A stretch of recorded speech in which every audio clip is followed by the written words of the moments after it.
a sense of my professional life, you need an insight into my personal life. As Hungarian ethnic minority group, I was born in Romania under a very oppressive dictatorship.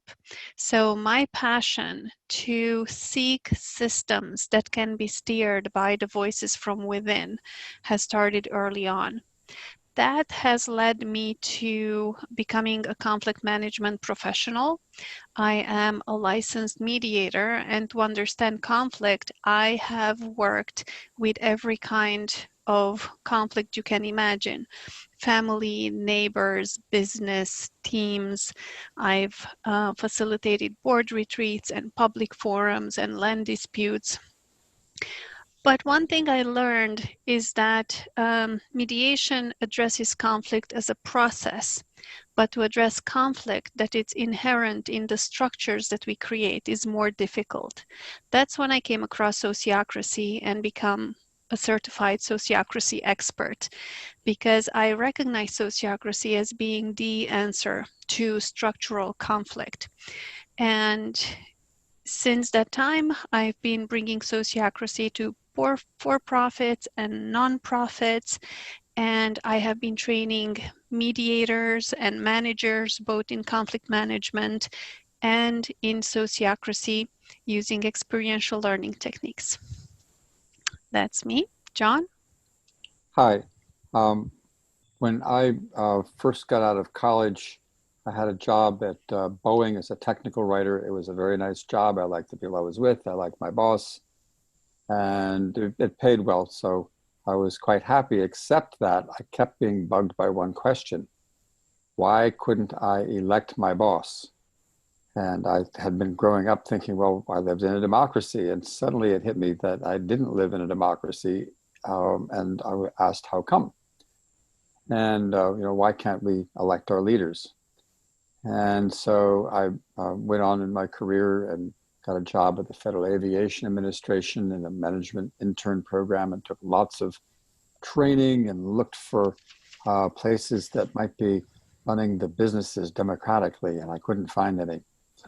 And so I became an expert in computer-based training and went on to develop a fairly extensive system, and was over in Holland to give a speech about it one time. And I was telling my hosts over dinner one evening that I couldn't find a company where you could, work democratically.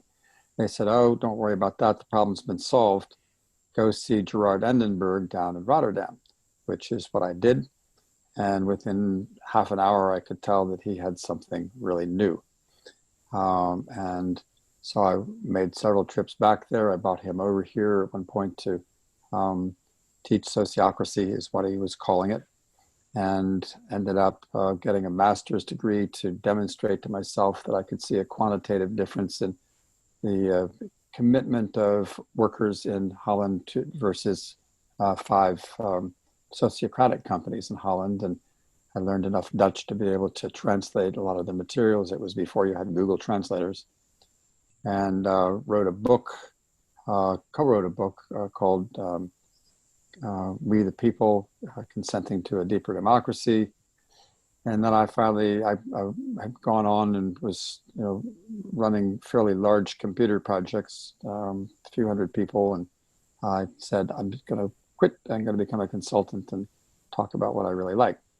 So Monika and I have had a company going for quite some time, Governance Alive, and we are in the process of changing the way we're operating from consulting to trying to really get a high level of a number of people out there teaching Sociocracy. So that's what I have to say about that. I also wrote another book recently called Company-Wide Agility with Beyond Budgeting, Open Space, and Sociocracy. And that kind of tries to take an even larger view, but we're focusing on Sociocracy because what it brings is really unique among all the social technologies. And one thing that fascinates me about John is that he actually learned Dutch in order to translate sociocratic materials and bring them to the English-speaking world. So every sociocracy seed that's in English, more likely than not, John has planted it.